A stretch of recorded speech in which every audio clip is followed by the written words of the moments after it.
reference. So, okay.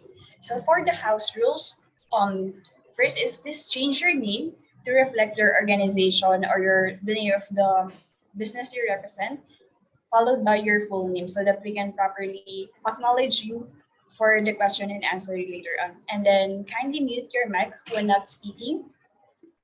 And then third is there will be two sets of open forum, and then kindly take down note of your questions beforehand so that we can also ask your questions to our speakers.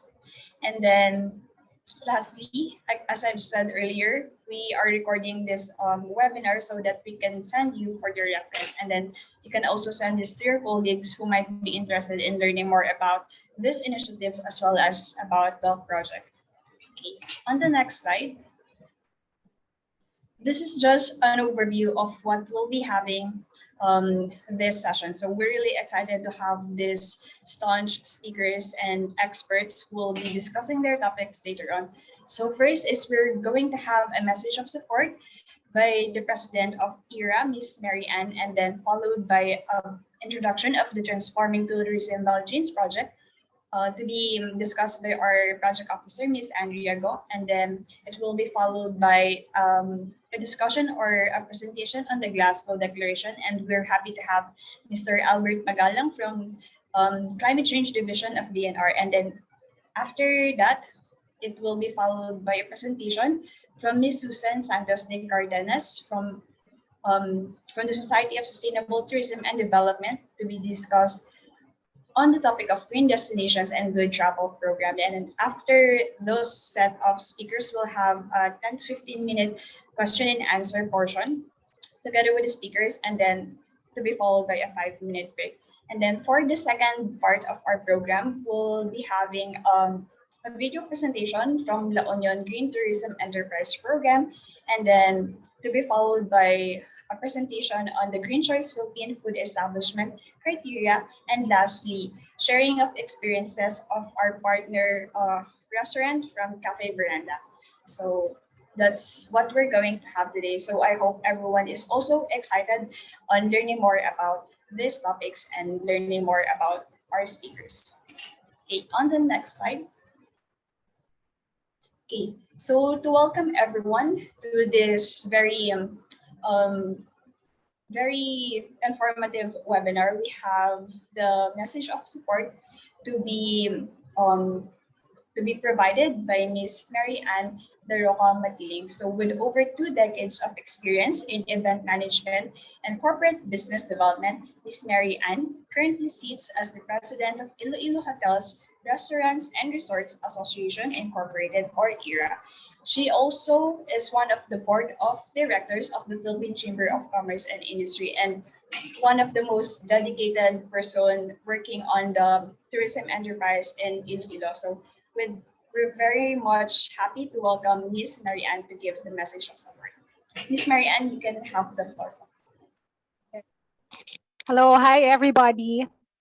It's such a pleasure and honor to be part of this Zoom meeting. I'd like to apologize that I'm currently here in one of the hotels because there we do have a market matching activity with the Department of Agriculture.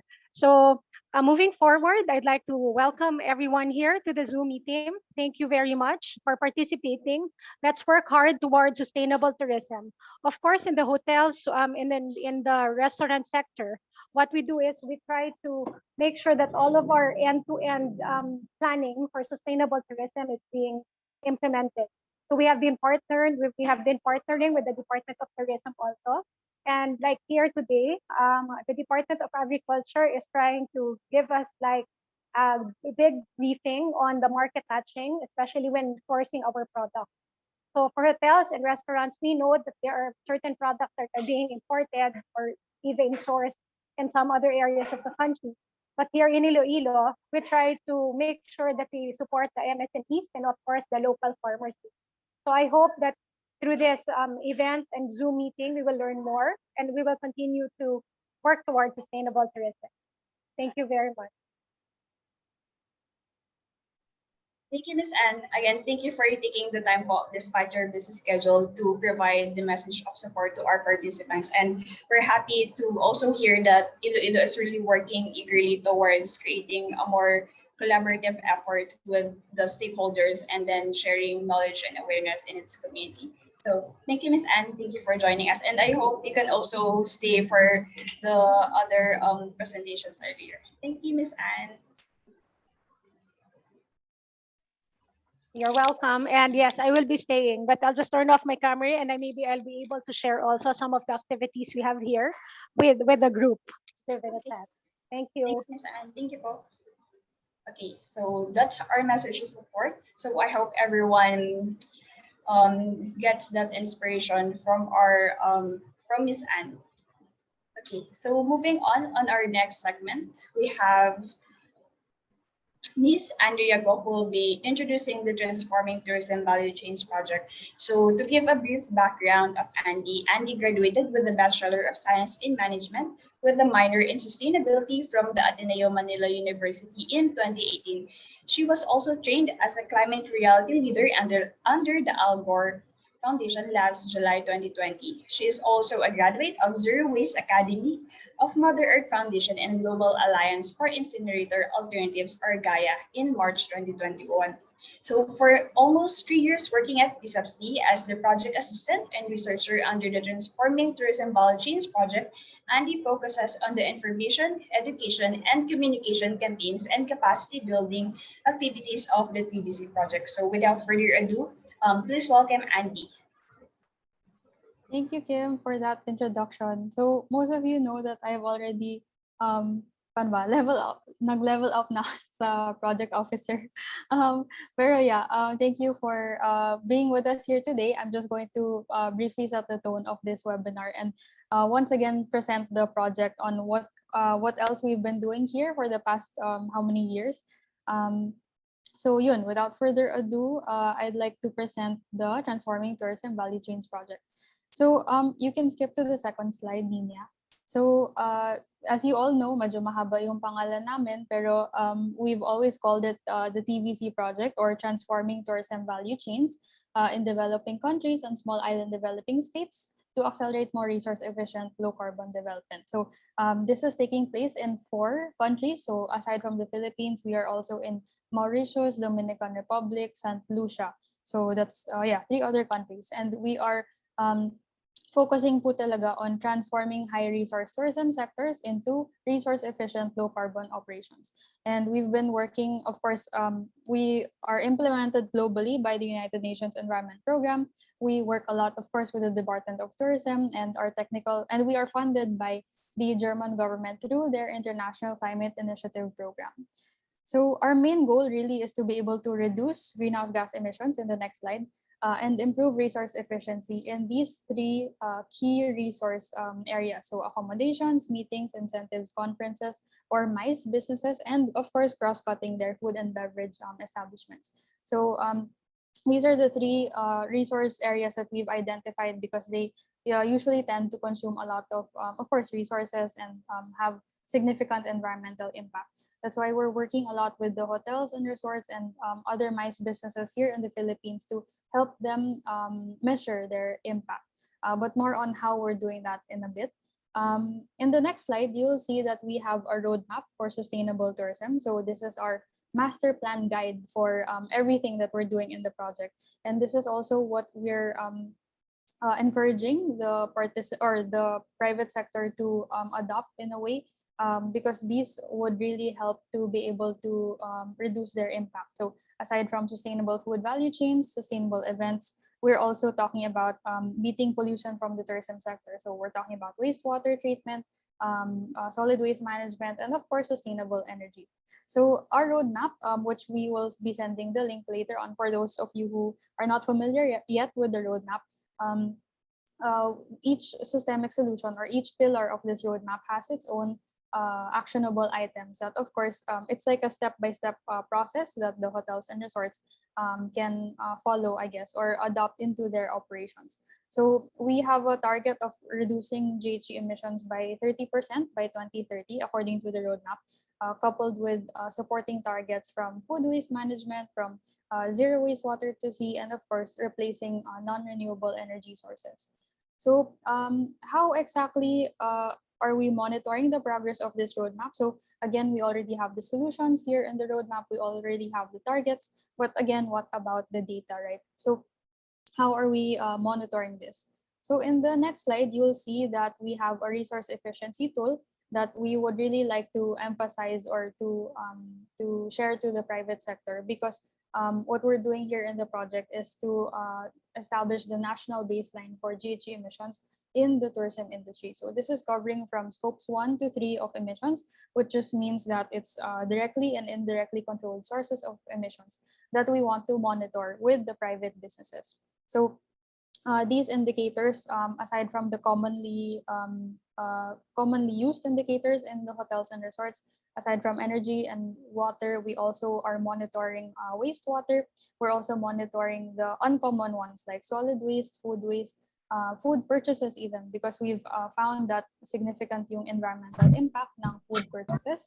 We're also monitoring how much single-use plastics the hotels and resorts are using, as well as the multiple use plastics, because we want to also monitor how the businesses are siguro mitigating their contribution to marine litter. So yeah, this is actually just a very powerful Excel file. So again, it's accessible to everyone. Anyone can actually download it from the One Planet Network website. But we of course offer trainings on how the hotels and resorts can use this. Siguro ano, quick background lang on who exactly is using the RE tool. So in the next slide, you'll see that more than 30 businesses are using this tool. So these are consisting of businesses from outside and inside of the pilot sites. So in the next slide, Nina, you can see that we have, yeah, there. Thank you. We have representative businesses from not just the independent hotels, but also the hotel groups like SM and Robinsons. We are joined by some of these the properties of these hotel groups, and they are monitoring their impacts with us. And how exactly we're training them is really straightforward through capacity building, one-on-one or group sessions. So we always tell our hotels in the next slide that it's important to monitor the emissions, because they can be able to see if they have any changes that are actually effective in their operations. They can also set measurable targets using the RE tool, because they now have actual figures to base their performance on. And of course, they want for hotel chains, the RE tool or the project is particularly useful because they can be able to view the environmental performance of multiple properties at a time. And this can be done through the print report feature of the RE tool. So they can be able to see at a glance which of their properties are doing well, or which needs improvement, or which is actually leading in maybe, for example, food waste management or single-use plastics initiatives. So it can also help feed data into your sustainability or government reports. And of course, this is to help create our benchmark of GHG emissions for the Philippine tourism sector. So as alongside data collection, simultaneously, in the next slide, we also provide the businesses sustainability reports. So these are quite comprehensive reports based on the resource efficiency data that they've provided us, the hotels and resorts. And this is complete with visual charts and graphs, and pinpoints which areas the businesses can improve on. So again, based on how much data they are willing to provide for us. So based on the data, we provide them with highlighted recommendations from our roadmap, which I've shown earlier, so that they can see how to further improve their environmental impact. And then just a few more, just 2 more slides. We also want to share that we are kind of like supporting the Glasgow Declaration, Climate Action in Tourism. which our representative from DENR will share with you. But we just want to share that we support this by through, of course, the resource efficiency tool, because it tells signatories to be able to measure scopes 1 to 3 of GHG emissions. And that's how they can support the Glasgow through the resource efficiency tool, following the 5 shared pathways of the Glasgow Declaration, particularly measuring and decarbonization. So siguro as a last point, we just want to reiterate that the hotels and resorts can join, and of course MICE can join the project even at this stage, actually, because the project is closing already. But we still want to be able to reach out to as many hotels as we can to train them free of charge, of course, using our resource efficiency tool. And this would help them adopting sustainability initiatives such as this would help them, of course, answer the demand from the consumers that businesses need to be a bit more, I guess, responsible or aware of their envi impacts, and of course to stay ahead of standards and regulations. Because, for example, UNEP has predicted that more and more governments will be expecting businesses to measure their impacts, and they will have increased eligibility for green certification schemes and international tourism initiatives, such as, of course, the National Eco-Labeling Program, other certification programs, and such as the Glasgow Declaration, and receive recommendations from our provided sustainability reports, increase promotion through our fact sheets that we will provide, and of course be recognized by DOT and UNEP in our upcoming National Project Conference in November of 2022. So yeah, I really encourage all of the businesses, all businesses to be able to join the project even at this stage, and yeah, we'll be happy to answer any questions that you may have later on. So thank you. Back to you, Kim. Okay. Thanks, Andy, for providing the brief about the project as well as the benefits that the partner hotels or convention centers can get. So I hope the participants from our attendees from the hotel and convention businesses were able to appreciate the value of the TVC project and might as well be interested, as mentioned by Andy earlier, to enroll in this project. So later on, our team will stay for those businesses or for those tourism stakeholders who have other questions regarding joining the project. So it's ending by November, but right now we are still open for those tourism stakeholders who want to join the project. And then, yeah, we hope to have you later on. And then continuing with our topics, as mentioned by Andy also earlier, the TVC project is aligned with Glasgow Declaration. And to learn more about how this international initiative work, we have Mr. Albert Magalang.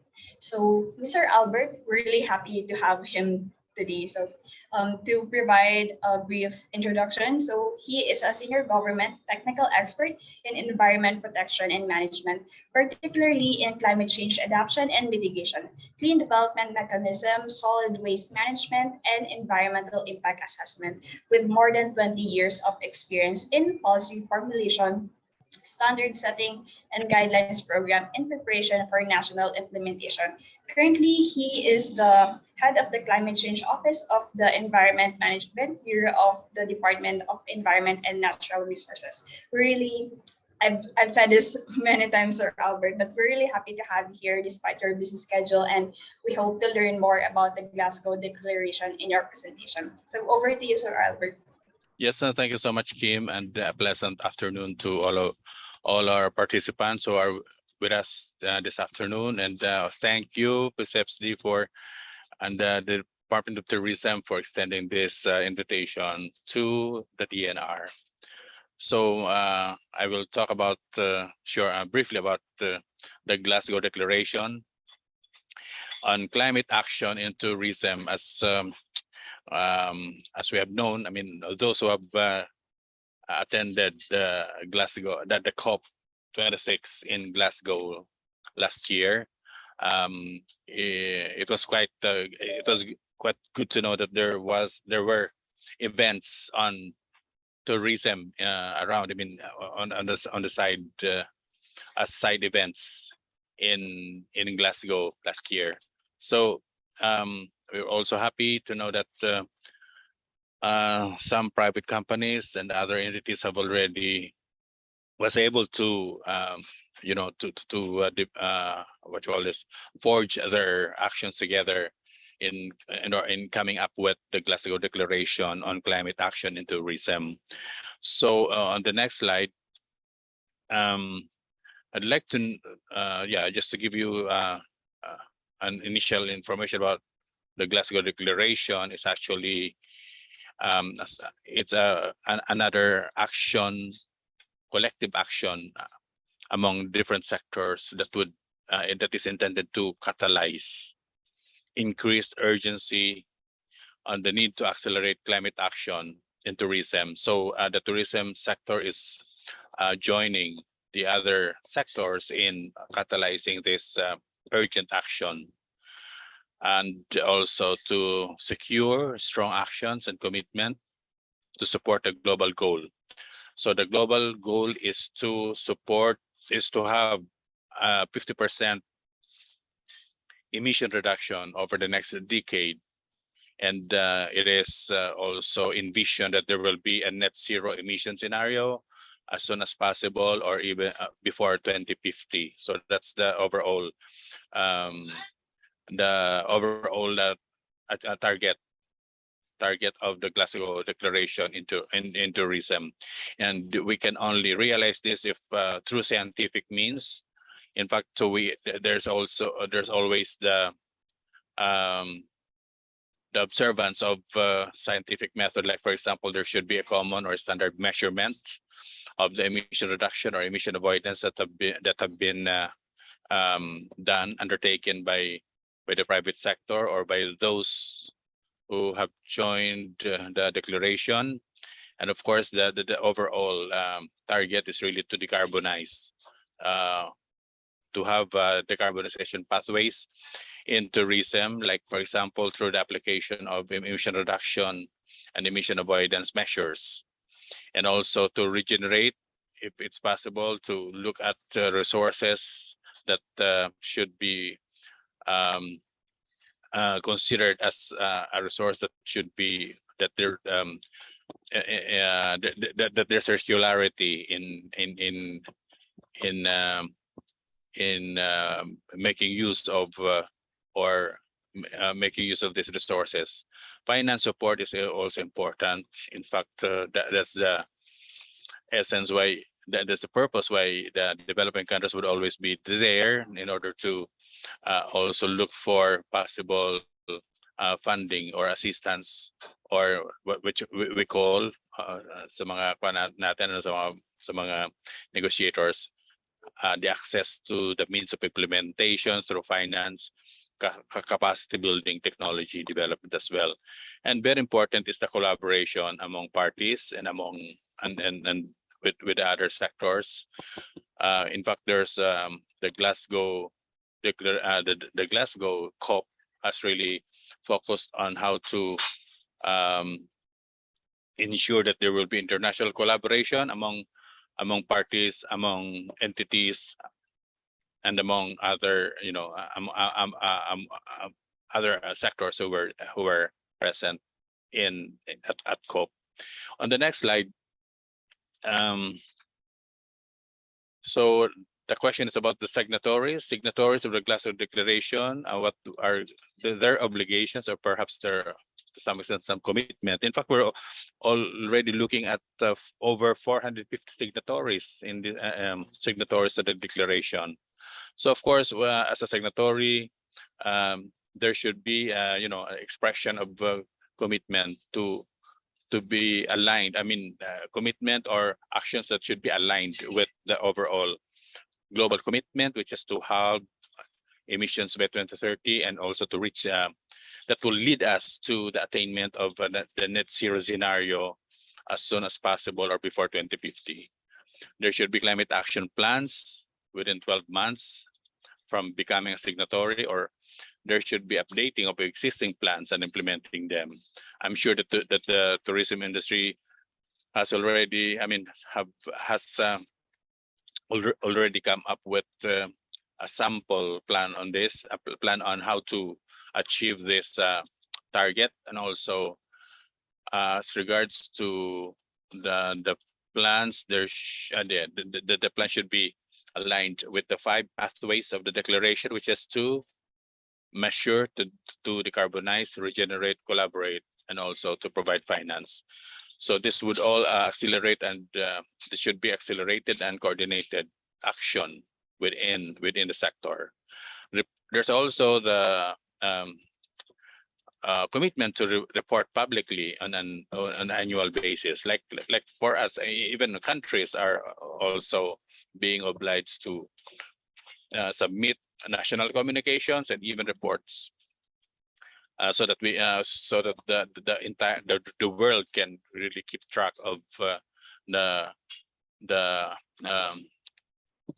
commitment. The status of the commitments. And also, lastly, in a collaborative spirit, there should be sharing of good practices and solutions, and also to disseminate information sharing, in order to encourage additional organizations to become signatories. And then the next slide.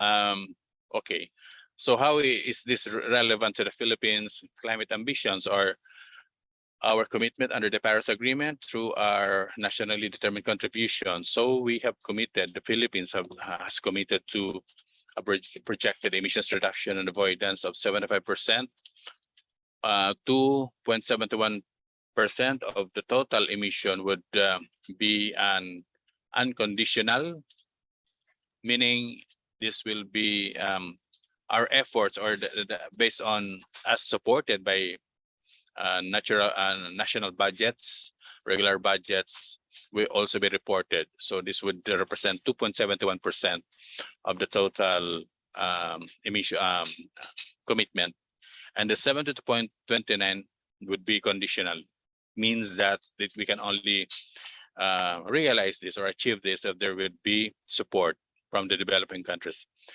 We have to stress that this support is an entitlement for the Philippines as a developing country, which should be supported in its climate actions by developed countries. So it is agreed, and it is embodied in the UN Framework Convention on Climate Change. So likewise, this commitment is referenced against the projected business as usual. So we have determined our cumulative economy-wide emission of the given number for the same period, based on the inventories that we have conducted. So we really have to establish baselines. I hope that those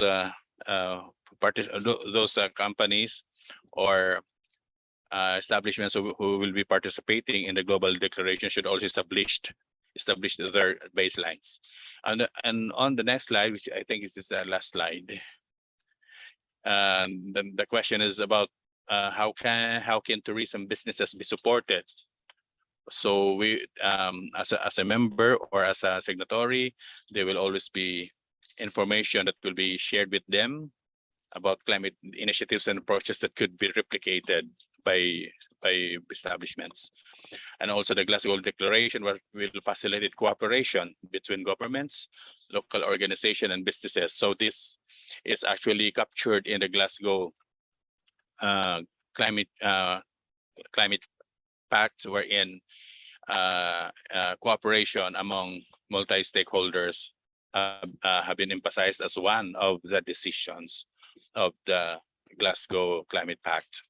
And then the Glasgow Declaration will also consolidate the progress reported by all signatories and identify all ongoing challenges to be addressed, the same as what we're doing at the global level, wherein countries have to report on their progress, and there will be a synthesis of the overall achievement, global achievement, which will take place every time that there is the global stock taking. And lastly, actions taken by signatories will be publicly communicated in order to showcase the leadership of the sector, and also to showcase best practices which could be replicated by other businesses. And on the next slide, maybe this is okay. This is the last slide. Thank you so much for your attention, and pleasant afternoon to all of you. Thank you so much. Thank you, Sir Albert, for that very informative presentation and overview, as well as the benefits of the Glasgow Declaration. So to just reiterate some of the points you shared earlier, so there is really a need for international collaboration between the tourism stakeholders. And we're also glad to see that there are properties here in the Philippines that have signed in the Glasgow Declaration. So that's a positive step towards creating a more sustainable path in our tourism industry. And then hopefully other tourism businesses can follow suit to that path, international commitments for sustainable tourism. So again, Sir Albert, thank you for providing that. And then we'll also have a Q&A later on, so I hope you could stay with us. And then moving forward to our next presenter.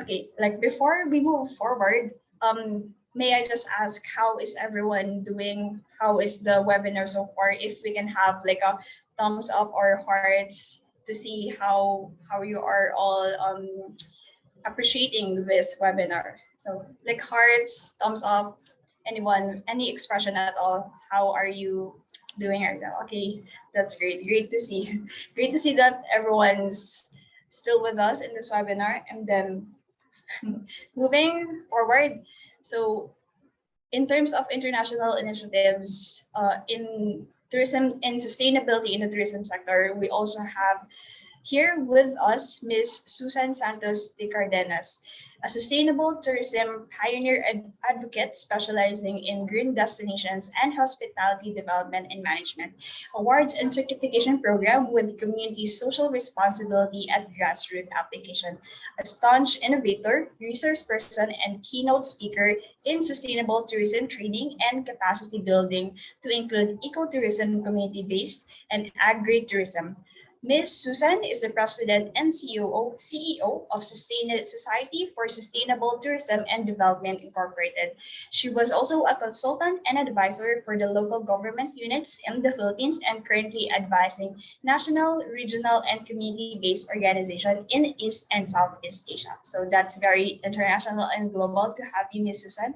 So yes, please proceed with your presentation. Thank you. Good afternoon, everyone. Happy to be here. Thank you very much, PSEPSD. It's been like 4 years since we last talked, and hopefully, for our cooperation, and hopefully with this one, we really have to move forward. And as mentioned earlier, we have to really level up into the global standards. So I'm very happy to be here, and I'm happy also to hear about the support from Iloilo Hotels and Restaurants Association, and especially also the words from the Glasgow Declaration, which is really very relevant now and a must-have and a must-do for all the hotel and tourism industry. So without further ado, I would like to share my screen with you regarding my presentation. And actually, with us here also is our country representative, but she's listening in because she's in a way on the way from her meeting, lunch meeting, Miss Lenny Fabul, who is our country rep for the Philippines for the Good Travel Program. So as you mentioned, Green Destination is the leading certification body, one of the very few in the world, and is Europe-based. And we are empowering local communities to make tourism sustainable. We are leading the tourism industry in how to do green destinations vision, with especially focus on the 6 themes, which makes up also for the standards and criteria that is based in European ISO 14001 and Global Sustainable Tourism Initiatives. So the vision is really to have quality visitors, respectful, and we have to have a social and inclusive visitors. And then, of course, the most important nowadays is the climate adaptation and resilience, which should improve for longer term for the economy of the local host communities. Fair price, focus on local, support local, and buying local. And then the environment, of course, with all the environmental aspects. So we are in the 96, we have over 90 countries all over the world now. We have awarded already over 400 top 100 sustainable destinations, and we have 75 partners and representatives in all over the world. And most important is we just had the Future of Tourism Summit also recently in Athens. That's why I'm happy that our colleague from the DNR has mentioned about the Glasgow Declaration, because most of the tourism industry now are engaged in the net zero future of tourism. So as I mentioned, we have 6 themes, and these are more feasible and realistic way to approach and implement sustainable tourism standards. Includes destination management, nature and scenery, environment and climate, culture and tradition. We should not forget about this. This is a very important aspect also of being sustainable, social well-being, and business and communication. As our DNR colleague said, we have to communicate what we are doing so that visitors will also behave responsibly. So we have this Destination Awards, the certification program, because sustainability is a journey. We do it step by step. So every step of the way, your the actions or implementations are also recognized. So in the progress and in the process, each and every criteria being met, and also there are top 100 stories about it, we also recognize this.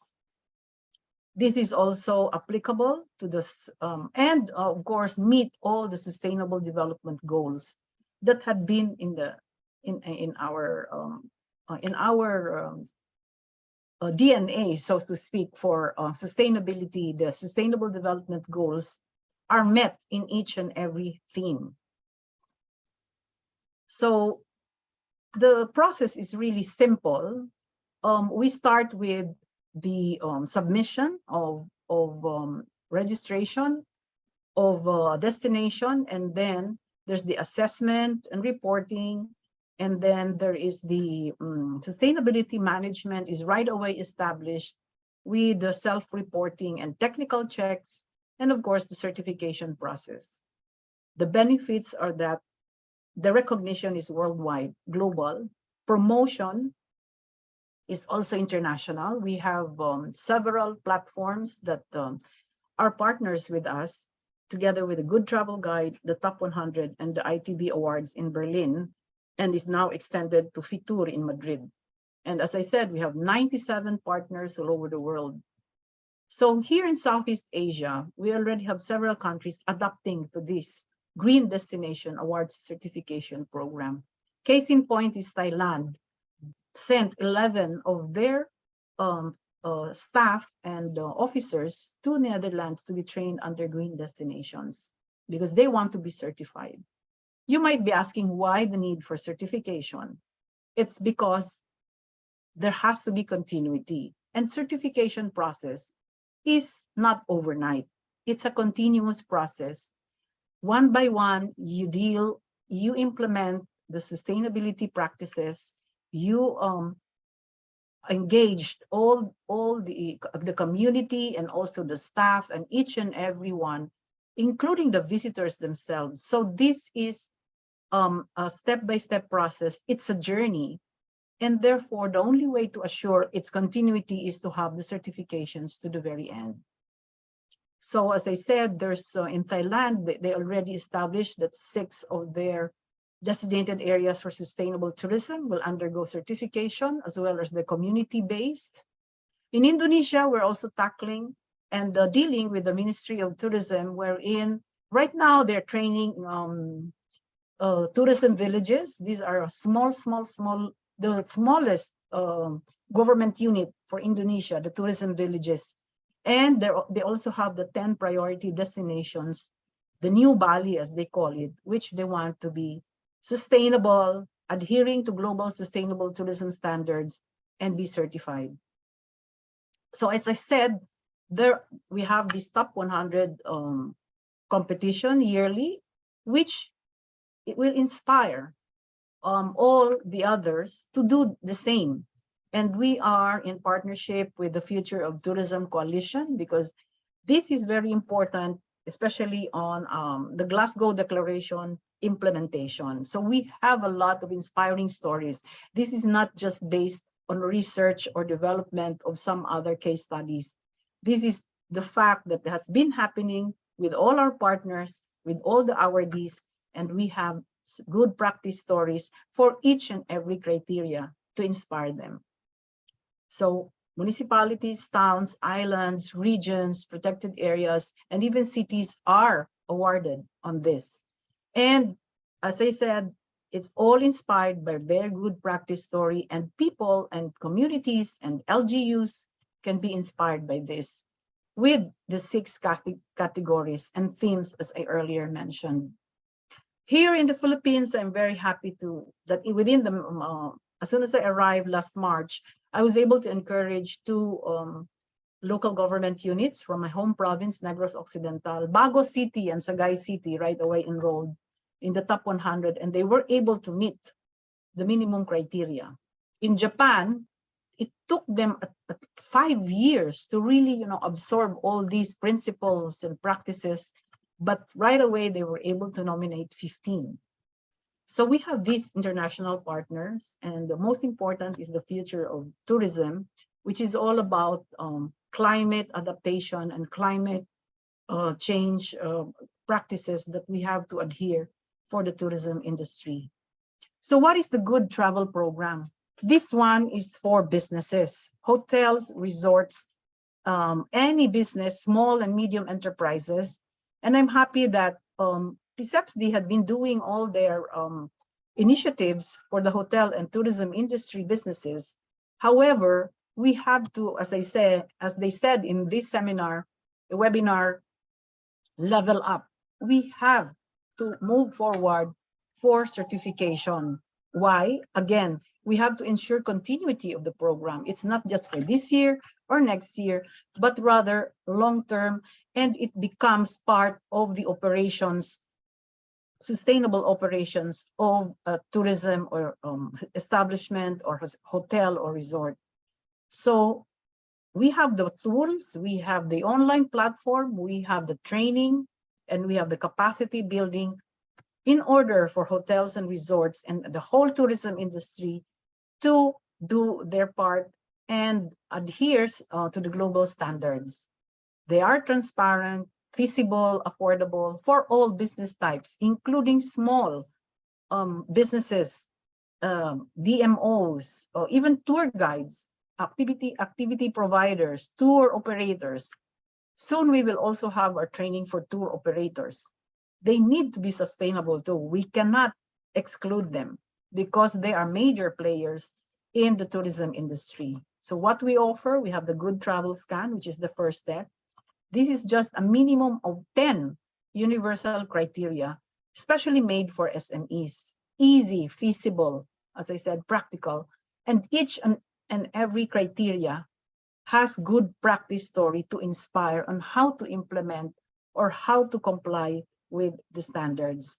So very important, local community and people must be involved. Remember the three aspects of sustainability is people, planet, profit. So people, the local community must be involved, good employment, reducing energy, of course, there's the climate adaptation. The Glasgow Declaration has to be implemented also. Less pollution, green products and services, support local, nature and scenery, environmental, and culture, sense of place with communication and management and information part of these 10. So the process is registration, online reporting, assessment and support, and then we do the audits and certification as the end goal. Then there's the travel seal. This is moving forward. So businesses should not just contend with complying with the 10 criteria. They move on to the Good Travel Seal, which will comply 12 themes and at least already compliance with GSTC, the Global Tourism Council criteria. And of course, the complete 100% compliance is the 14 criteria. As I said, it's very feasible, affordable as well, and user-friendly. And we have the guide, we have the training, even the training for good practice story. And to avoid greenwashing and green hashing, we have the Good Travel Seal scorecard visible on the website of the green destinations and Good Travel Guide.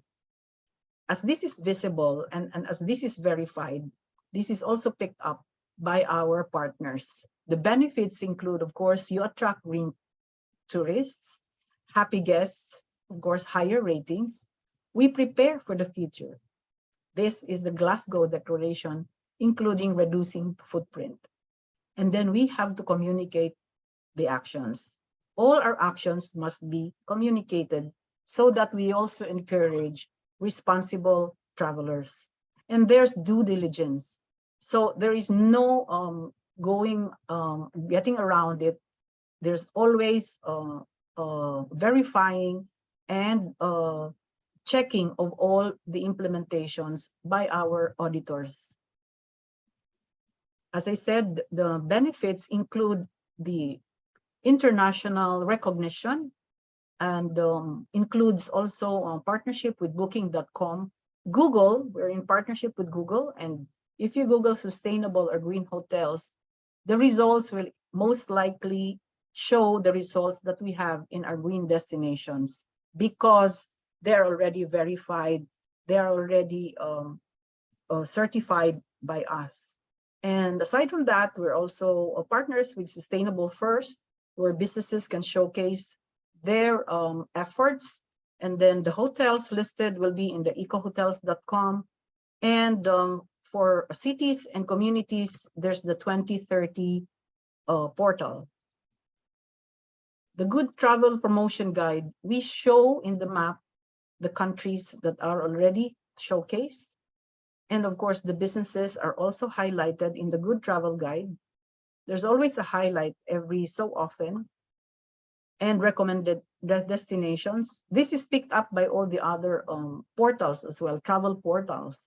And we will be partnering more soon with other online portals as we go along, because at the end of the day, business has to be also profitable. And as I said, the performance scorecard is visible. It is not kept. It is if there's red there, if there's orange, red means it's not compliant yet. Orange means semi-compliant, orange or yellow. So people can see what they are also compliant with, and people will know how to behave and or how to also respect these sustainable tourism initiatives and actions by the hotels. So as I said, we are in collaboration with all international partners, the Global Ecotourism Network, Asian Ecotourism Network, Quality Coast, Ecotourism Australia, all over Europe. We have all these partners and supporters. Travel Life, also our partner, and in certifying tour operators, and of course the Future. We are the Future of Tourism Coalition co-founder. So the review key points is we would encourage all your hotels, especially the PSEPSD, because this is already very easy for them to comply with. Just one good practice story and they will already qualify.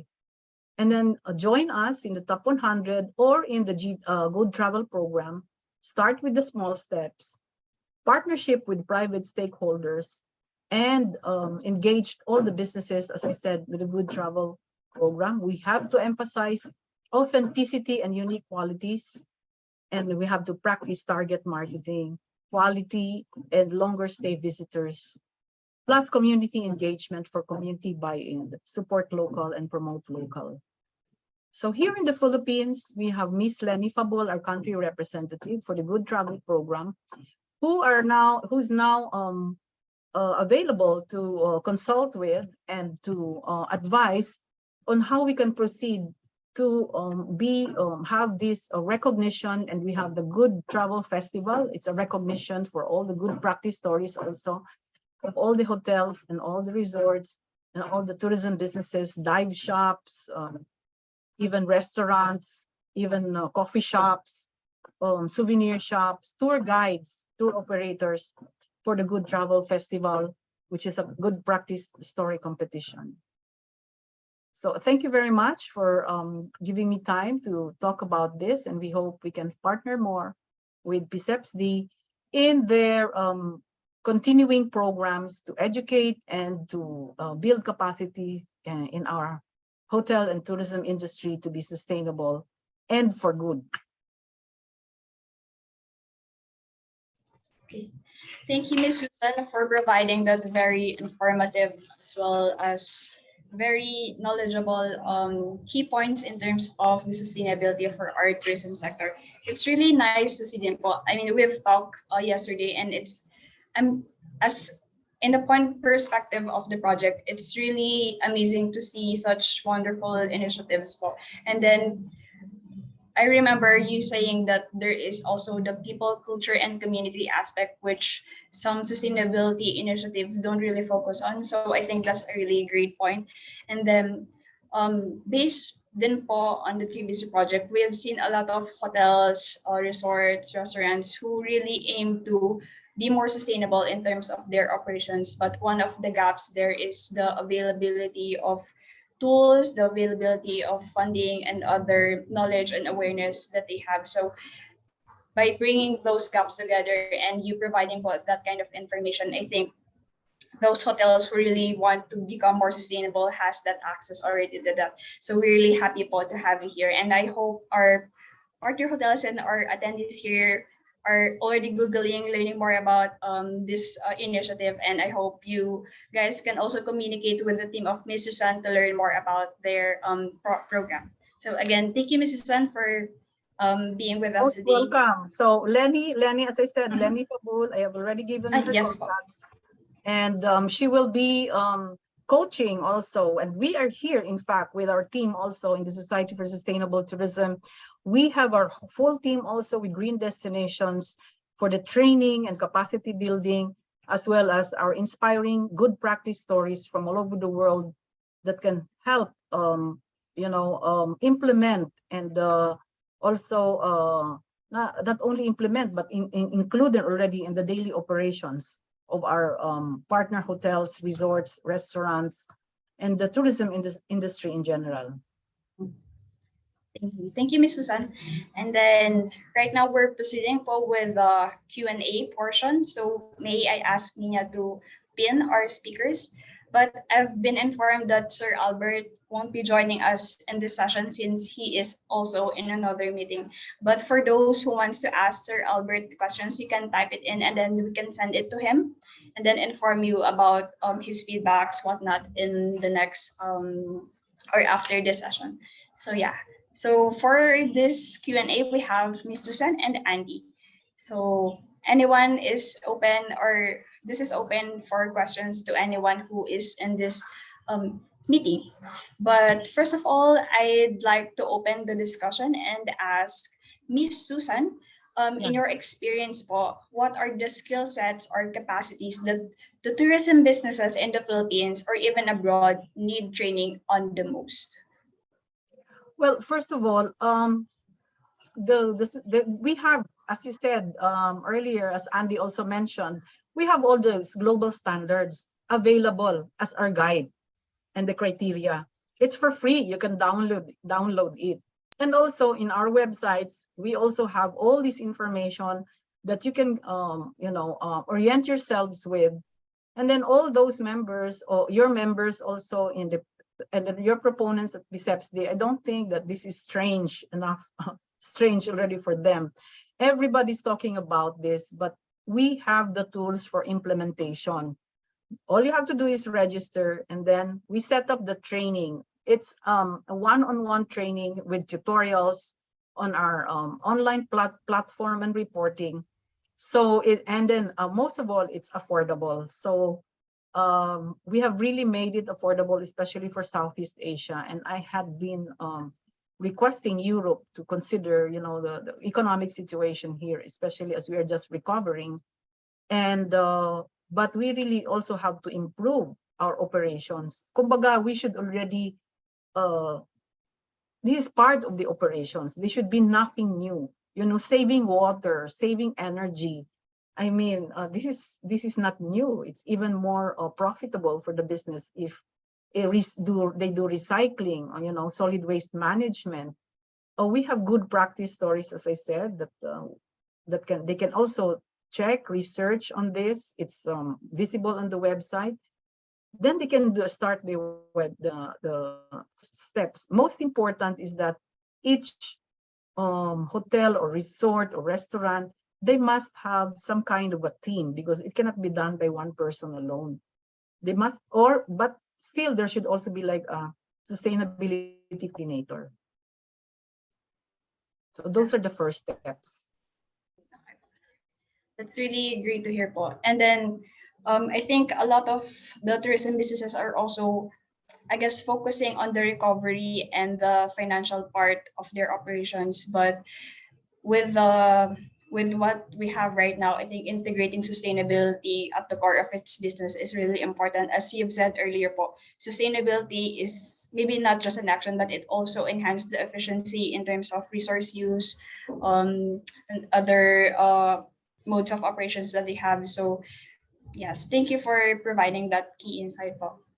And then another question for Andy. This is actually a personal my question, because when I started joining this project as project assistant, they have a lot. The TBC project has a lot of tools that they offer to the hotels. So in terms of measuring, referring to the resource efficiency tool, how important monitoring resource use, electricity, water to the hotels? Like what does it value for them? What value does it have for them? Okay, thank you, Kim. So to reiterate, monitoring your impacts would be able to get you your baseline. So this is part of, I guess, or parang part of planning in general. Like in order to manage something, you need to measure it first. So that's the importance of starting to have your numbers, your figures, and this is what the PICEPSD can help with as well. So that you can further move forward to be able to pinpoint really what are the big numbers that you need to focus on, what are the figures in terms of wastewater or single-use plastic. So we help you guys ask the right questions moving forward. Thank you for that, Andy. So again, this open forum or Q&A session is open for anyone. So I hope you guys also ask questions to our speakers, because this is kind of once in a lifetime moment. So yeah, open question for anyone. Okay, they're a little bit shy, I guess.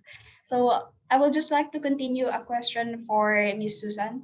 So how can you further cascade certification programs like SSTDI here in the Philippines? Like how we can upstream, how can we raise awareness to the hotels, to this tourism business as well? Well, our country rep, Lenny, is already going around, and we have approached already several organizations. First of all, we hope that the Philippine Tour Operators Association, with their affiliate members, can join the program. So also, I think the Hotels and Restaurants Association of the Philippines, some of them are already interested in doing the program. It's just a matter of also appointing the right person who can do this for them, because right now some hotels are also still on the recovering process also. So the staff are still limited, and they thought that it's a lot of budget, but in fact, if the earlier they do this, the more savings they will realize, especially with the help of PSEPSD in advising them about solid waste management, in energy efficiency, and measuring their carbon footprint in terms of their purchasing, sustainable consumption and production. We have also a solid example, for example, in Coron, where we have our own executive director for the Coron initiative before, wherein during the pandemic, they set up the organic farm because there's nothing else to do at the time for tourism. There are no tours there. So for the boatmen and for their their staff, they set up the organic farm. They collected all the waste, the solid waste that are biodegradable, and put them as fertilizer, and the rest is history. Now they're teaching everyone else all over the Philippines about the circular economy. So not only they are providing also the food for the Coron hospitality tourism industry now there, for all the hotels, because they have very productive farming, and they're also teaching other provinces and other private enterprises who want to embark on organic farming. So this is just one of the success story wherein with very little resources, and they in technically zero income, because there was the pandemic, they were able to rise, so to speak, from the crisis, and turn everything around, and and even become more lucrative. So it's not an expense, but rather the savings. And you in PSEPSD can actually quantify how much savings, how much they can the efforts in the solid waste management. That is very, very important. The data is very important. And then also in the greenhouse gas emission, that's part also of the actions towards the for the Glasgow Declaration. It's not just big words, but in fact, it's already here right now, an urgent thing to do, and we have to do it together. That's actually like a great closing statement. We have to work with this together. Okay, so anyone else who have questions? Once, twice, thrice? Okay. Yeah. Anyway, if you guys have any questions later on, you can type it in, and then we can send them to the speakers to provide you guys the feedback. So, okay. And then the next segment of this webinar is actually having a 5-minute break to just like refresh or rehydrate and whatnot. But before we move to the break, 5-minute break, can we ask everyone to turn on their camera and have like a photo session to commemorate this part 1 of the event? So can I have everyone, Nina, can you help showing everyone here? Please open your camera. Okay. Lovely to see everyone. Nice to see our partners from the TBC team and then our partner hotels. Hello everyone. Okay, I'll take a quick photo. So we have two set here, two screen. Okay. Not sure where you guys are in one or the second slide, but yeah, just open your camera and show your bright smiles. Okay, 1, 2, 3. Another 1, 1, 2, 3. And then on the second one, okay, 1, 2, 3. Then 1, 2, 3. Okay. So mentioned earlier, we're going to have a quick break. Please hydrate yourself and stretch a bit. So right now it's 2:37. So yeah, see you in 5 minutes. Thank you, everyone.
our 5-minute break is done. So I hope our participants are already back in their short break. So can we turn off our music?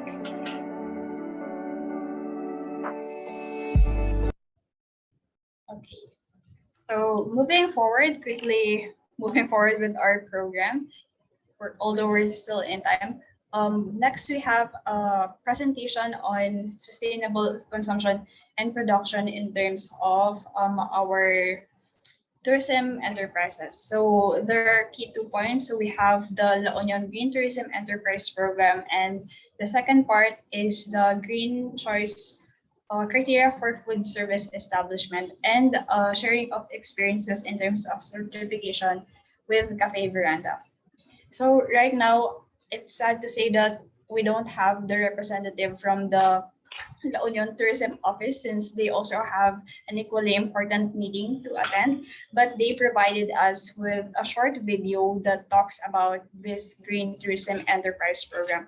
So I hope you guys are also interested to learn more about this initiative by our La Union Provincial Government Office. So this is supposed to be presented by Sir Arthur Cortez, the Provincial Tourism Officer, but as mentioned earlier, they have a meeting also ongoing. So without further ado, let's play the presentation. Thank you.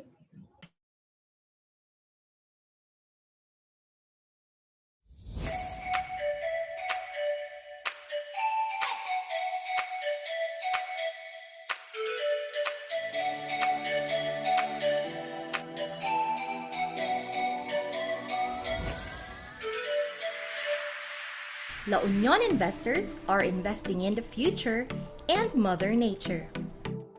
In the past years, the province of La Union has been keen in facing and adapting to the worldwide health standards and environment-friendly practices to combat the COVID-19 pandemic.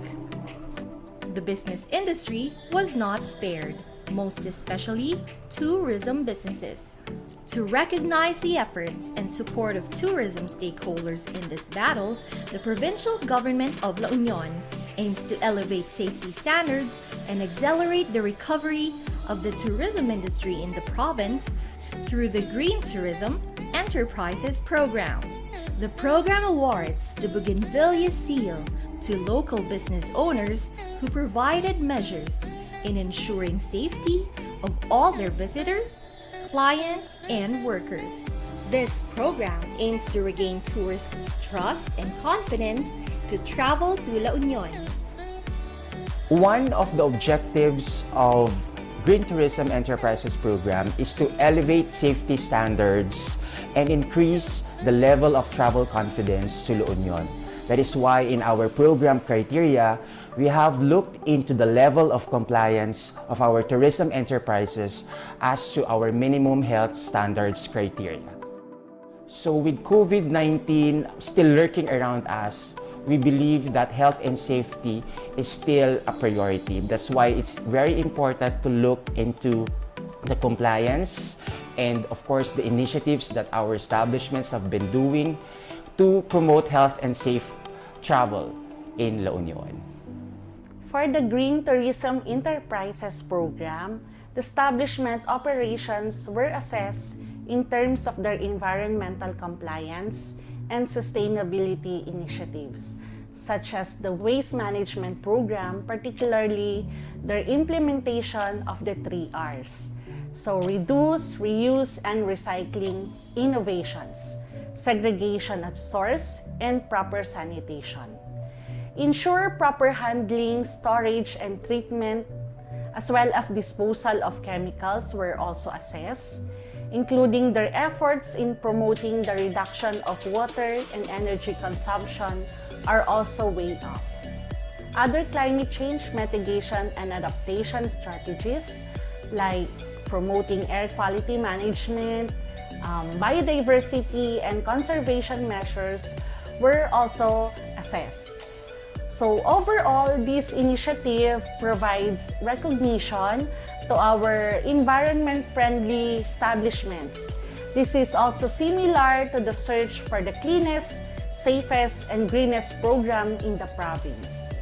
So let us continue forging effort and be united in protecting and preserving our Mother Nature. Happy Earth Day, everyone.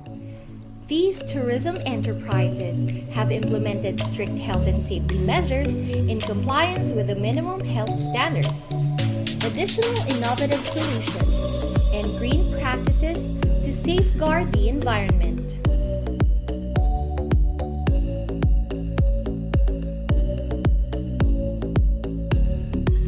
Kami practice di organic farming dito di Ebits Farm. Kami gusto usara po iti commercial fertilizer.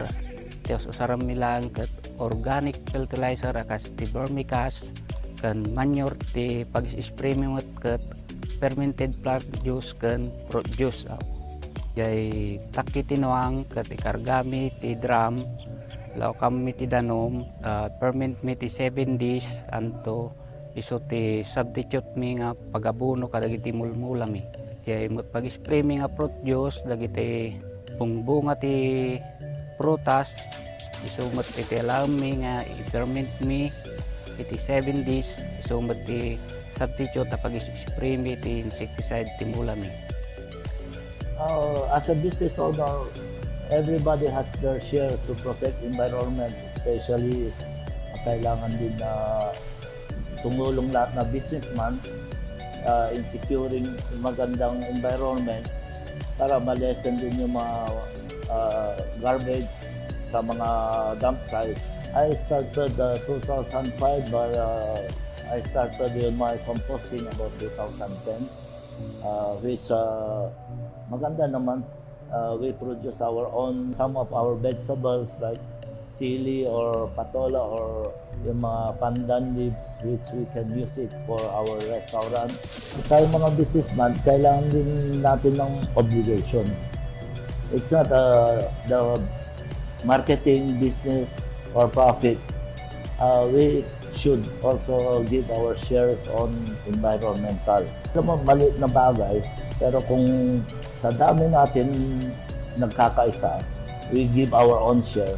I think it will do a lot of hurt to our environment.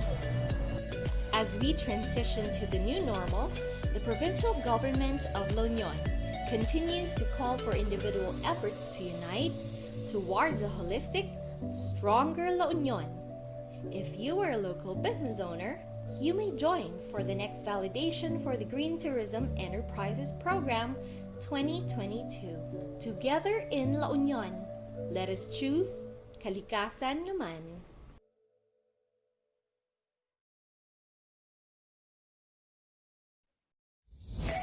So that's the overview of the Green Tourism Enterprise Program of La Union. So just to highlight a little bit of what they're doing. So they're setting standards for accommodation, food establishment, and tour activity. So they set these guidelines based on the pillars also of sustainability. So they have the people, planet, profit in terms of health and safety of their guests. And then they also provide the environment compliance, also very important. And then they also promote good waste practices for those establishments. So there are really important key areas that they also address. And it's nice to see that this kind of initiative is present, especially in the local government unit level. So I can see that there are also local government unit representatives here in this meeting. So yes, I hope you guys could also be inspired by this initiative to maybe take on your own locality. And then this is actually quite recent, started, I believe, within the time when the pandemic struck. So it's also very crucial that they put this kind of sustainability initiative in the recovery of the tourism sector in La Union. And as you may know, that La Union is one of the most avid sea spots here in the Philippines. So that kind of initiative would really protect the environment, biodiversity that they have in La Union. So yes, if anyone has also questions for the La Union Green Tourism Enterprise Program, you can visit their website. And then their tourism office is also active in terms of providing more details about this program. So yes. Okay, so quickly moving forward with our next speaker.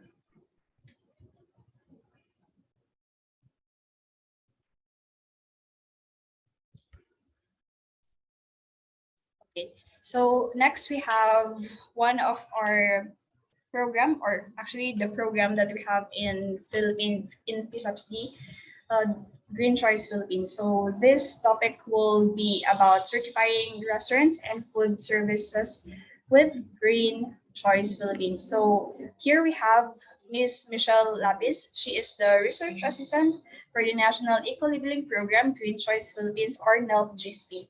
She has been advocating for climate change mitigation since 2019. And here at PSAPSD, she found her passion in pushing for a more sustainable way of consumption and production, and that is through the eco-labeling, through the Green Choice Philippines. So Mitch, thank you for joining us in this webinar, and I hope you can also share more about the benefits of being a Green Choice Philippines awardee. So you may have the floor. Thank you.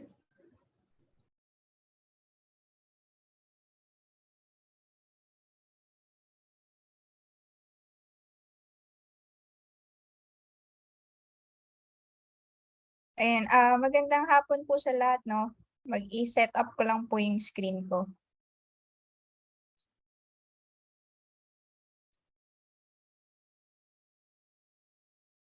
Sorry, hindi ko ma-share screen. Hindi ata siya allowed. Hindi ata ako allowed. Sorry. Ninya, okay lang ikaw mag-share. Can you try it again na enable na? Enable na. Wait lang. Sorry po.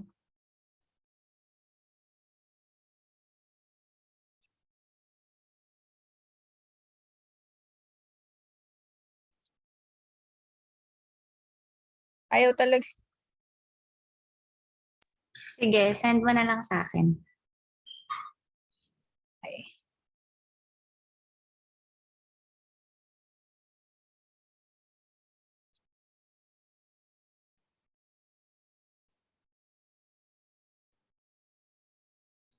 Hi Mitch, I've made you the host also. Baka you can try again. Thank you. Okay. Send ko na lang din dun kay Ninya yung slides. Sorry Medyo. Okay. Ayan.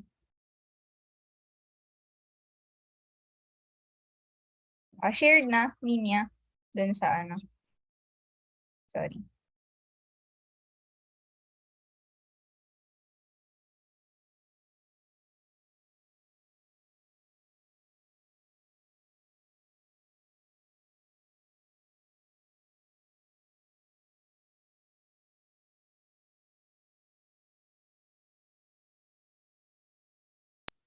Hi, just to quickly intervene also, the TBC team will be staying here at Zoom later on after this event for anyone or for the hotels, resorts, convention centers that has inquiries about joining the TBC project. So we can also accommodate inquiries regarding that. So I hope you guys can also stay behind if you have any questions about joining the TBC project. Thank you. Please go ahead, Peach. And ayan, thank you so much, Nina. Again, guys, I'm very sorry for the inconvenience and technical problems. Hindi talaga ako sanay mag-Zoom. Sana mag-face-to-face na lahat, no? Ayun. So, ako nga po pala si Michelle Angeli Lapis. I'm the Program Research Assistant for the National Eco-Labeling Program, Green Choice Philippines. And ngayon, pag-uusapan natin, dahil kanina napag-usapan na rin natin yung ibang standards sa tourism industry. Ngayon, pag-uusapan naman po natin kung paano tayo magpupunta beyond those standards set by our institutions and our policies. So nandito yung programang Green Choice to do just that. So next slide please, Ninya. So again, the program is called Green Choice Philippines. So maganda na ngayon pa lang marinig na po natin and maalala natin yung pangalan natin, no, para pag narinig or nakita natin yung pangalan Green Choice Philippines, sigurado tayo na itong nakikita nating product or service ay masasabi talaga nating eco-friendly or environmentally preferable. So next slide, please.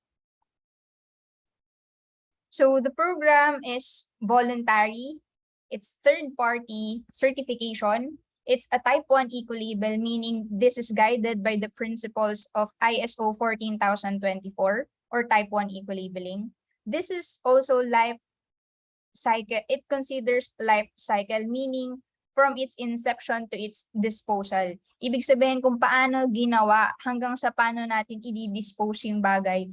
Doon natin tinitingnan kung totoo ba ang mga produkto or serbisyo na sinasabi nating eco-friendly ay totoo ba talaga ito sa mga claims nila. And lastly, itong programa natin is criteria-based. So meron tayong criteria sa iba't ibang programs and iba't ibang establishment services and products. So next slide, please. Ayun. Nasobrahan yung next slide. Sorry. Pabalik ng isa. Yan. So how do we go beyond? How do we go beyond these standards? So let me talk about our program's expertise before we dive deeper into what our criteria for food service establishments is.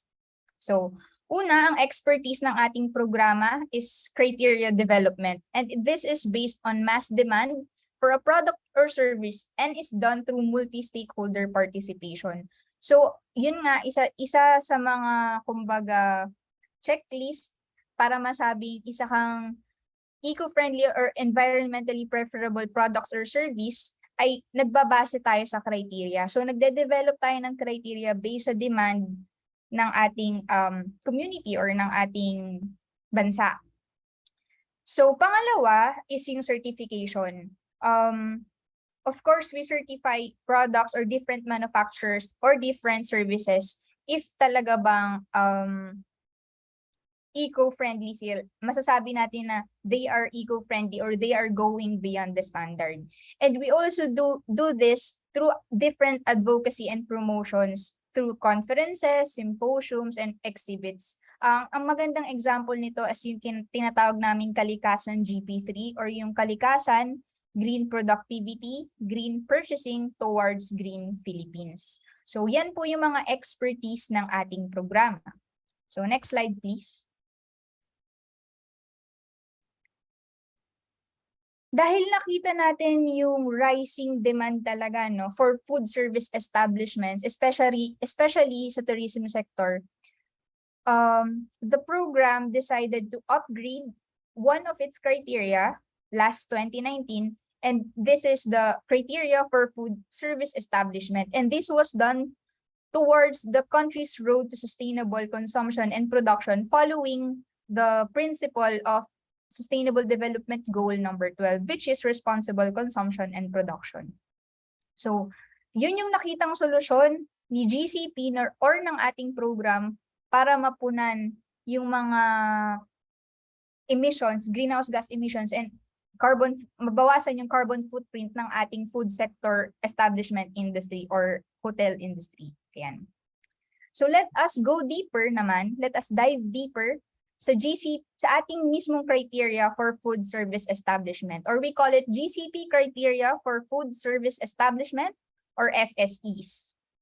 So nahahati sa dalawang requirement ang ating criteria. Una ay ang mandatory requirements at ang pangalawa is ang voluntary requirements. So ayun, let's discuss more about the mandatory requirements. So next slide po, please. Thank you so much. Sa mandatory requirements, meron tayong 4 na subcategories, namely food and health safety, nutrition, environmental management, and resource efficiency. So, for food and health safety, next slide po. For food and health health safety, ito yung mga kailangan nating i-verify na documents para masabi natin na they are complying with these requirements. Una is yung business permits. Pangalawa is meron silang potable service drinking water and ice. Pangatlo is designated smoking area or DSAs whenever applicable. And pang-apat is yung national and local food safety and accreditation and standard. So yan yung mga kailangan nating i-check for food and health safety. For nutrition naman, let's go to the next slide, please. So para sa ma-check natin yung nutrition naman ng ating siniserve na pagkain, use of fortified cooking oil and iodized salt ay titingnan natin. Offer at least 1 meal based on government recommended nutritional guideline, or ito yung mga pinggang Pinoy and the likes, yung mga ganyang program ng ating government. And para sa buffet restaurant, at least 1 vegetable only dish or 1 vegetarian dish. Ayan. And ito, dumako naman po tayo sa environmental management. Ito po yung pinaka-crucial siguro sa lahat na sa criteria, no? Kasi kailangan talaga natin to i-check thoroughly. So next slide po please. Ayan, okay na pala, sorry. So for the environmental management, the food service establishment shall comply with relevant local and national legislations, implementing rules and regulations and procedures. So next slide po please. Yan. So kailangan nakikita natin na itong mga establishments na to ay nagko-comply sa Philippine Environmental Impact Assessment Systems, sa Clean Water Act, sa Clean Air Act, sa Ecological Solid Waste Management Act, and sa Toxic and Hazardous and Nuclear Waste Acts. Dito natin makikita kung talagang, ito yung pinaka-baseline kung totoo ba na this food service establishment is indeed eco-friendly. So, for the last mandatory requirement is the resource efficiency. Ito yung preventive measures, dapat meron preventive measures for water leakage and gas leakage yung food service establishment. Paano natin to i-check? Titingnan natin ito through site audit kung meron silang signages, sa kanilang mga company policies, magsasubmit sila ng self-monitoring reports, yung pinaka-updated, documentation, photos, and of course, yung inspection report. So doon natin yan i-check. So yan yung mga mandatory requirements for the food service establishment. Now moving forward for the voluntary requirements, basically same lang ito sa mandatory requirements, pero ito lang yung nadagdagan siya ng isa. Kung kanina 4 lang, ngayon 5 na yung subcategories niya. At ang nadagdag is yung other sustainability initiatives ng food service establishment na yun. So itong food service establishment voluntary requirements rather, naka-point system siya. Unlike sa mandatory requirements na i-check mo talaga siya dun sa site audit. Ito naka-point system siya. So next slide po please. For the food and health safety, meron tayong maximum of 5 points. Kung kanina ang kailangan lang natin tingnan ay ang mga pollution control officers ng isang establishment para masabi natin na innovative sila, dito sa ating voluntary requirements, meron na rin silang food safety compliance officer. They can have implemented and validated food safety system or at least a plan. Smoking is totally banned. So 100% smoking ban po ito. Basically, wala na silang designated smoking area kasi dapat hindi na allowed yung smoking sa kanilang establishment. Ensures that the used oil does not exceed the recommended standard on peroxide, which is 10 parts per million, and can have certificates on ISO 22000 or the Food Safety Management Systems, the HCCP or the Halal certification, and other accredited food safety standards or third-party standards. So yan po. So moving forward po sa nutrition. Yes, yan. Meron po tayo ditong maximum of 6 points, and you can use other products with Sangkap Pinoy seal, more than 1 high nutrition value meal or vegetarian meal. So kung kanina 1 lang yung encouraged sa mandatory requirements, dito sa voluntary requirements dapat more than 1.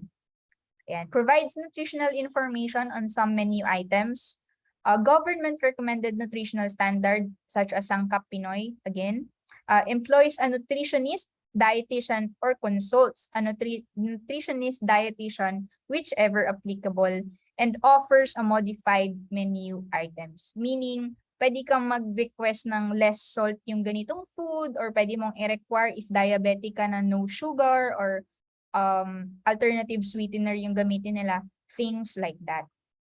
Let's move forward to the environmental management. So dito sa environmental management, meron tayong maximum of 8 points. So dito, titingnan natin if 100% compliant with all existing local and environmental resolution, yung food service establishment that is applying for the GCP seal of approval, functional MRF or yung material recovery facility. So dito natin makikita, i-check yung kanilang solid waste, haz waste, and non-hazard waste. Yan. Reduction and diversion measures on solid waste generated, meaning itong mga establishment na to is practicing composting, upcycling, recycling, and things that are alternative para dito sa mga disposable items na ito. And lastly, the retrieval program of disposable packaging materials and containers, or reducing and banning, total ban of single-use plastics or SUPs that we all know is harmful for our marine and coastal ecosystems. So ayan. Next po, let's move forward sa resource efficiency ng voluntary requirements ng GCP criteria for food service establishment. So dito sa resource efficiency, meron siyang maximum of 6 points.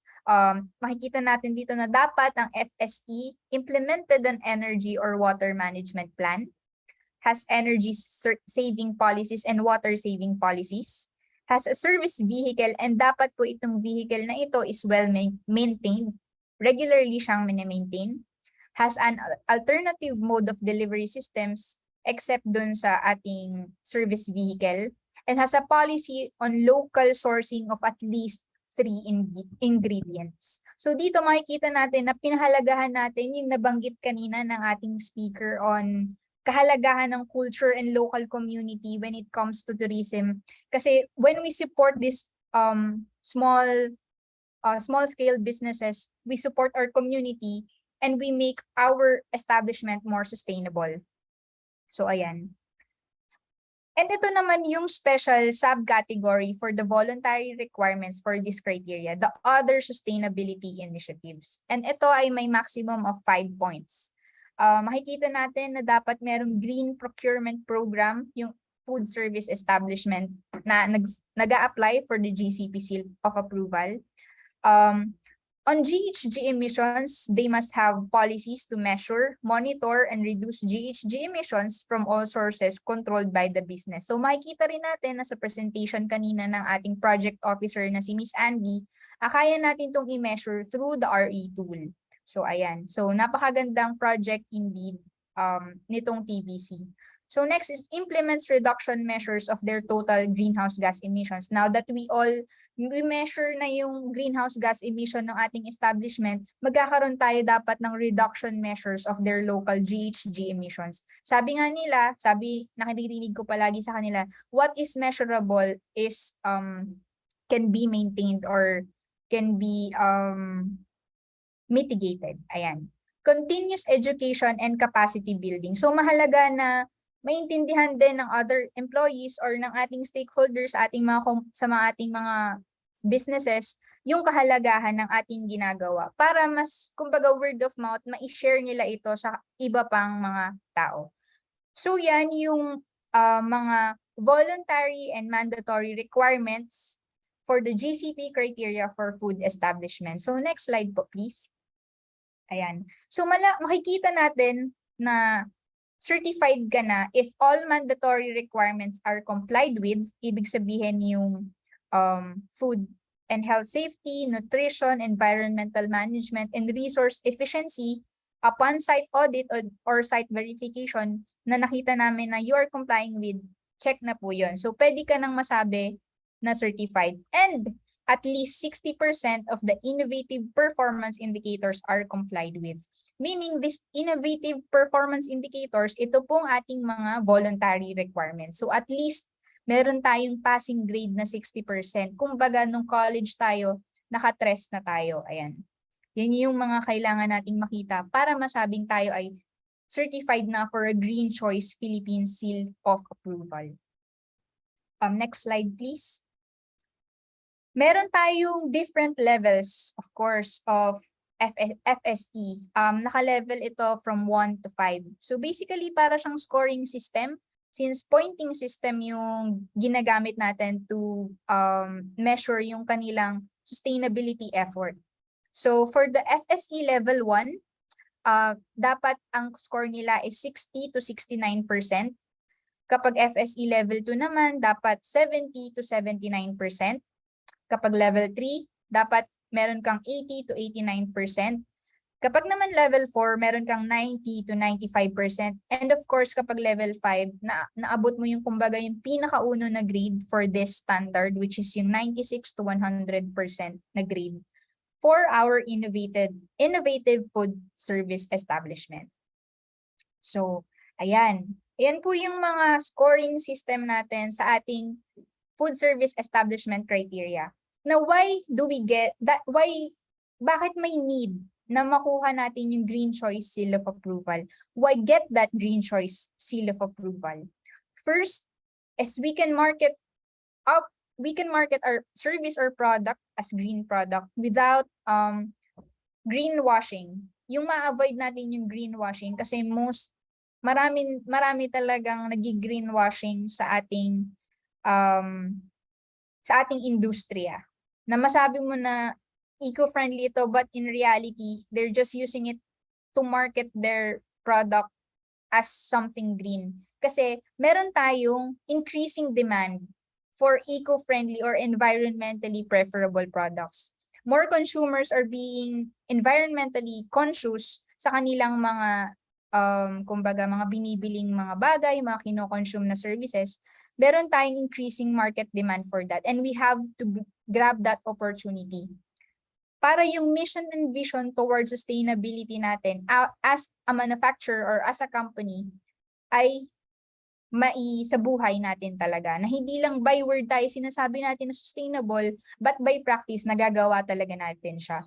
And with that, nagpa-participate tayo sa green procurement, which is encouraged by our government institutions and encouraged by our actually existing policies on EO 301.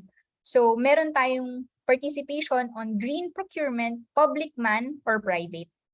And lastly, ito na yung pinakamaganda sa lahat, magkakaroon tayo ng access to incentives. For example, green jobs recognition. We can be recognized sa green jobs through Green Jobs Recognition Act. This act provides specific financial incentives for green job creation, including tax deduction equivalent to 50% of total cost, for skills training, research and development for green jobs, and tax-free imports of capital equipment that would be used directly and exclusively to promote green jobs. So napakaganda na magkaroon tayo ng GCP Seal of Approval more than this sa mga nabanggit natin, kasi we will truly help our environment to be, our planet basically, to regain its glory. Because alam naman natin na ang challenge ng climate change ay ramdam na natin hindi lamang sa kainitan ng ating panahon, kundi pati na rin sa lakas ng mga bagyong tumatama sa atin. So tayo bilang mga establishmento, bilang mga kumpanya at bilang mga business, meron tayong responsibility to give to our community that we are also pushing for a greener planet.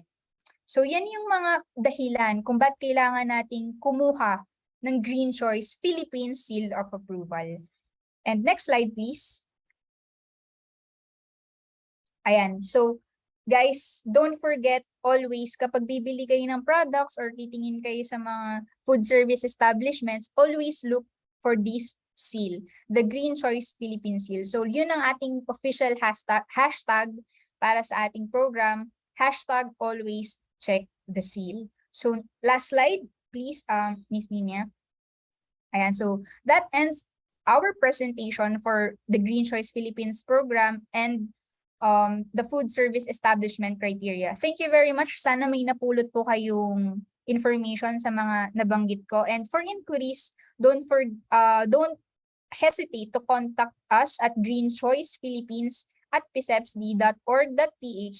And also, you can view our FSE criteria through our website, www.pisepsd.org.ph. Ayan. So, maraming salamat po sa inyong lahat and back to you, Kim. Thanks, Mitch. Thank you for that informative, and also I think we also appreciate how you deliver that presentation. So it's very easy to understand, and I think a lot of our restaurant attendees here today would also appreciate. And just to quickly highlight what you've mentioned, so there are a lot of restaurants here in the Philippines who are claiming to do sustainable practices, offering sustainable sourced menu, but are they actually practicing those sustainability that they've mentioned? So by being Green Choice certified, they can assure, or their clients or consumers can assure that they are indeed practicing what they claim to be. And the value of Ecolabel also includes having that quality and environmental aspects integrated in their operation. So again, this Green Choice Philippine Seal of Approval for food service establishment is still open. So any restaurants can inquire to Ms. Michelle to learn more about how to be certified by Green Choice Philippines. So thank you for that, Mitch. Okay, moving forward to our next presentation. This is also in line with the Green Choice Philippines criteria for food service establishment. So we are featuring one of the pilot or awardees by this criteria. So we have a presentation from Cafe Veranda. Nina, can you show the slide, please? Thank you. Okay, while waiting, so Cafe Veranda is actually one of the pilot restaurants that have been certified by Green Choice Philippines. So to share Veranda's experience with the certification and how it aligns with the restaurant sustainability initiative, we have Miss Alexis Bautista. So Miss Alex took part as a hygienist of SMX Convention Center, handling food safety management system of 7 convention centers. She also brings her 7 years of extensive experience in food safety, hygiene, and sanitation. She is skilled in program planning and systems audit of food safety program in different settings, hotel, MICE, catering, restaurant. Recently, she also added her task as the lead role of the SMX Sustainability Technical Working Group, where she and other department heads have established the SMX Sustainability Action Plan based on the UN Sustainable Development Goals as well as the SMHCC 7 Green Goals. So here to present on behalf of the Alvista's Cafe Veranda, please welcome Ms. Alex Bautista. Ms. Alex, you may now take the floor. Thank you, Kim, for that introduction. Good afternoon, everyone. I'd like to thank PSEPSD for inviting me this afternoon to share our experiences in Taal Vista Hotel during the Green Choice Philippines certification. So for this afternoon, I will be representing Veranda, which is located in our Tagaytay property, namely Taal Vista Hotel. So just a quick fact about our hotel. So Taal Vista Hotel is under the SM Hotels and Conventions Group. In line with our thrust for sustainability in the head office, our sustainability program called the 7 Green Goals, we have started implementing sustainable practices in Taal Vista Hotel last 2019. So with the help of PSEPSD, we were able to establish our baseline data using the resource efficiency tool or the RE tool. And with that, we were able to realign our actions, our priority measures with our goals. Also, with the certification on Green Choice Philippines, we were able to prioritize the items or the most generated waste of the outlet. By the way, Veranda is just one of the outlets of Taal Vista Hotel. And this is the pilot food service establishment of the Green Choice Philippines certification. So it really helped us validate our sustainable practices. So what we did first was to establish our baseline data. From there on, we were able to write or draft our framework in addressing all our generated waste, on how to practice responsible consumption. And for those items that we cannot really take out, or the single-use items that we cannot really take out from our operations, we were able to also write our diversion measures for that. So this is a great help for us. Also part of the pilot certification for food service establishment was our other property in Pico. So namely the Pico restaurant at Pico Sands Hotel. And from this certification, we were able to establish our science-based targets also for the properties. So since we are a food service establishment, our most generated waste would be food. And with that, we had to write our framework on how to address our food waste, starting with the kitchen management, up to educating or engaging our clients on how to minimize their plate waste.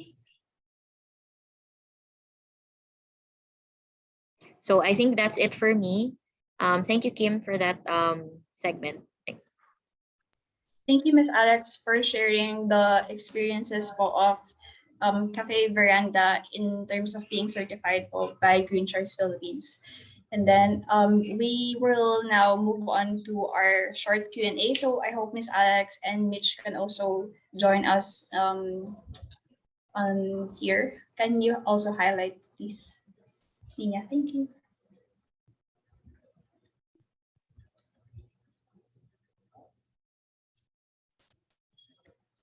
Okay, here we go.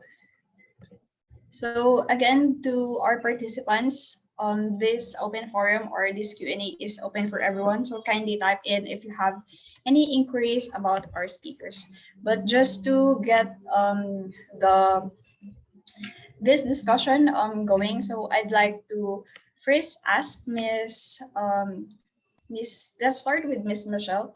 So again, you've mentioned earlier that there are benefits in terms of being certified by Green Choice Philippines, but how can the NELP GCP program can be further cascaded to the restaurants? Since I think personally, on my experience, there are like a small margin of hotel or restaurant owners who know about this certification program. So how can we increase that uptake for GCP criteria for food establishments? Thank you for that question, Kim. Mahalaga na itong mga ganitong klaseng kumbaga initiatives ng mga organizations kagaya natin is ma-institutionalize or ma-institutionalize on a government level kahit sa LGU na ma-encourage nila yung mga food service establishments or even other services na available sa kanila to go beyond their standard and practice kung ano yung sinasabi nating standard para mas masabi na itong establishment na to is truly what they're claiming to be, which is eco-friendly or environmentally preferable. So mahalaga na malabi natin yun through policies. Pero if not, because alam natin napakahirap mag-institutionalize ng mga ganitong policy sa ating gobyerno, sa ating mga programa sa gobyerno, especially on procurement services or green procurement. Napakalaking tulong na ma-market natin ito, na mas mag-create tayo ng critical mass.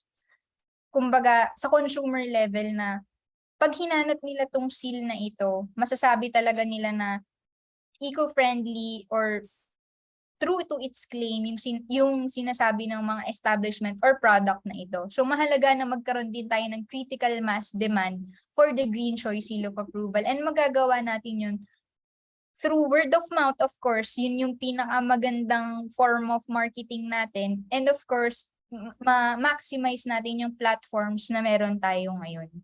Ayun.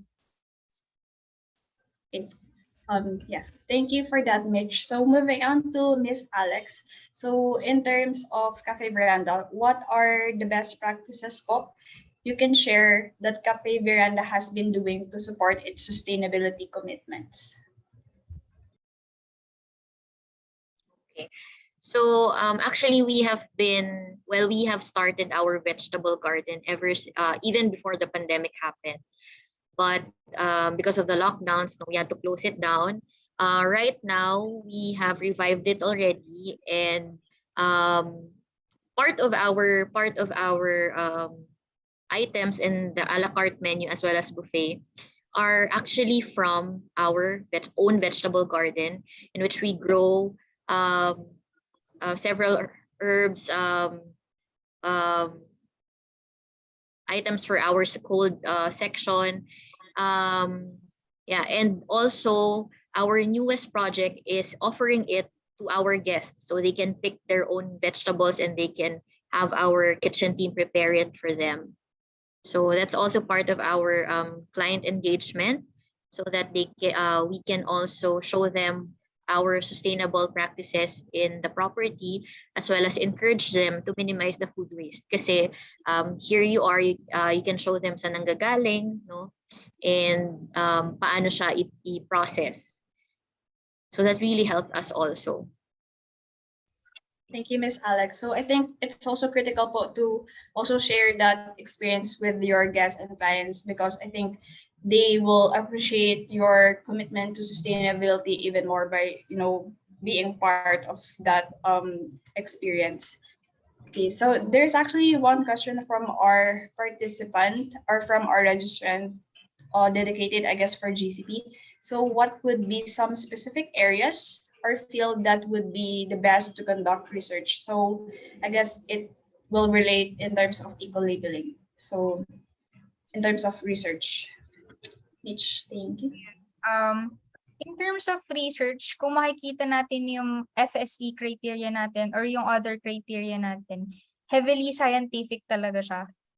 On carbon emissions and greenhouse gas emissions, on toxic waste, on hazard and stuff like that.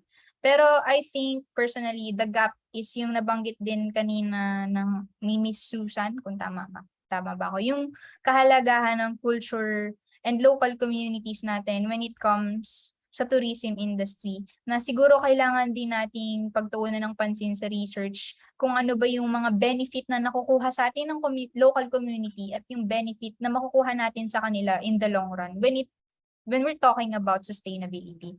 So I guess yun yung pinaka nakikita ko na room for improvement sa ating paggawa ng criteria. Kasi scientific-based yung criteria natin, wala na tayong masasabi doon. Multi-stakeholder ang gumagawa ng mga criteria na to. So masasabi na talaga natin scientifically, these food service establishments are really eco-friendly. Pero kailangan din natin i-take into account yung social responsibility natin and yung mga local communities na nakapalibot sa ating establishment. So yun yung sagot ko. Sana may napulot kayo. Thank you for that, Mitch. So again, anyone for our attendees who has questions, feel free to type them in. But yeah, I guess based on what we have discussed earlier, there are really a lot of good initiatives that our tourism stakeholders can really opt for. So I hope our attendees here took some points and maybe convey that to their management level and their operations, and take into consideration that we have to take care of our environment, the people or the clients that we have, to continue our the longevity of our planet, since we are also, as mentioned in our project before, we're also the contributing factor to these negative effects, and we also benefit from this tourism sector. So we hope to keep that in mind, just to sustain this tiny or this planet that we have. So I guess if there are no more questions, we can wrap this up nicely. Actually, earlier we have a representative from UNEP from our project, Miss Andrea Backer. So I guess she is in another meeting right now. But yes, we have earlier one of our partners from UNEP. Okay, so I guess that ends our mini webinar on sustainability and certifications and standards to really raise the bar for our tourism sector. So here we have our feedback form, like on the upper part of our presentation. So kindly scan through it, provide feedback, and if you have recommendations that we can do or we can provide you, please type it in. And we also have upcoming webinars in October, so within the next 2 weeks. So first we have the addressing plastic in tourism sector, and then the second one is the sustainability reporting and action plan implementation Philippine training. So the second part is actually designed for the partner hotels of TBC. So that's exclusive to those who are enrolled in our project. So, but the part 2 for the addressing plastic in tourism is open for everyone. So I hope to see you guys there as well. So we'll also send the recording and the email form later on or after this event. So our team also chatted chat the links to the eval form.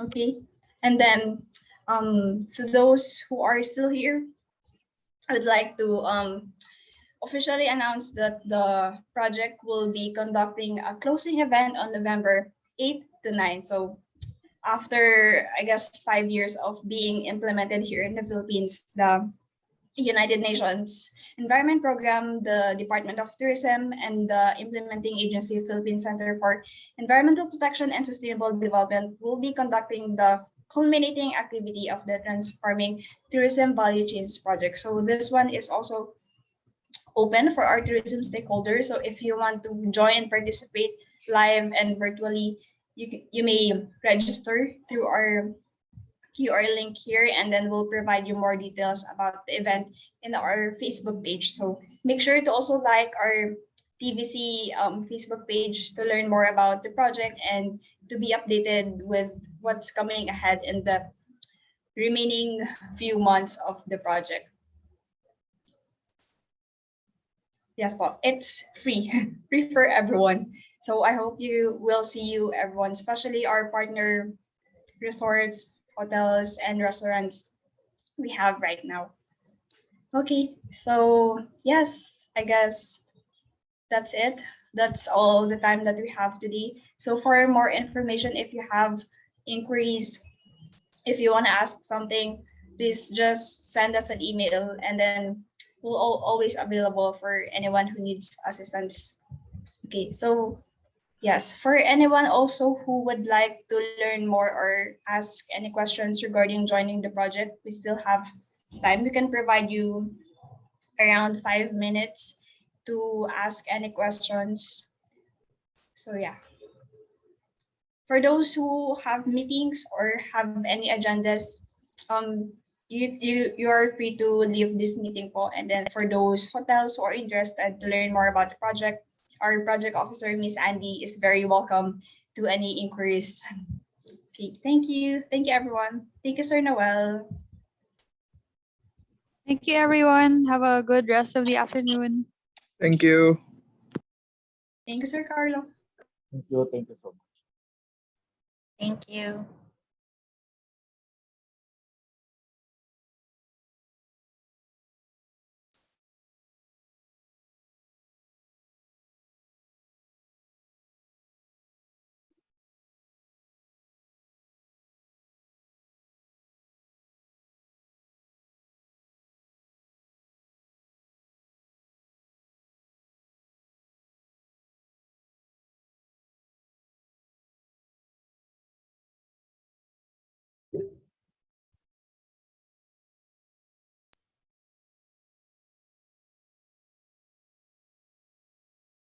Thank you, everyone. We hope to see you po in the closing event. Medyo malapit na siya, November 8 to 9. So we hope to see our partner hotels there.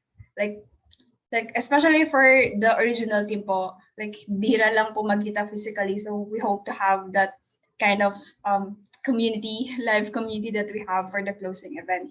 And then also po, I think on the second part, and the partner hotels will be sharing experiences in terms of joining the project. So we hope to have you there and share your experiences, share how the project has helped improve your sustainability commitments. We'll also have the UNEP team with us in the second day. So yeah, very excited to have everyone there. Okay.